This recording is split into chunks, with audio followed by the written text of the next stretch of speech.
Yuragimni olib ketding, kulging bilan aldab ketding. Endi esa o'zgasining qo'lidan tutib meni unutding. O'zga yo'lning qo'llarini tutsang, yonoqlaridan erkalab o'psang, uni sevib meni unutsang, ben yonmasdan yana kim yonsin?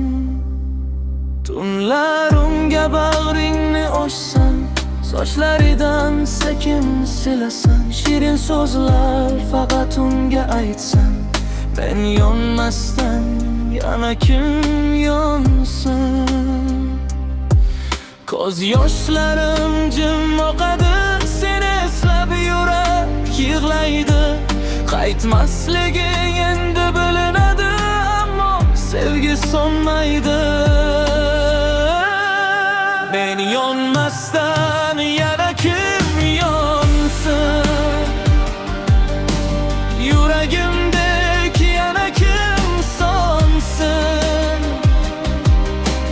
Baxtni unga hadiya qilsang, bormilinga tashlab ketsang, ben yonmasdan yana kim yonsin? Chiroyligim gulim deb yursan, mendan ko'ra a'lo deb tursan, umrim xato edi deb bilsan, men yonmasdan yana kim yonsin? Menga armon bag'ringni o'qsang, o'zga yo'lni quchoqlab quqsang, bor mehringni unga sochsang, men yonmasdan yana kim yonsin?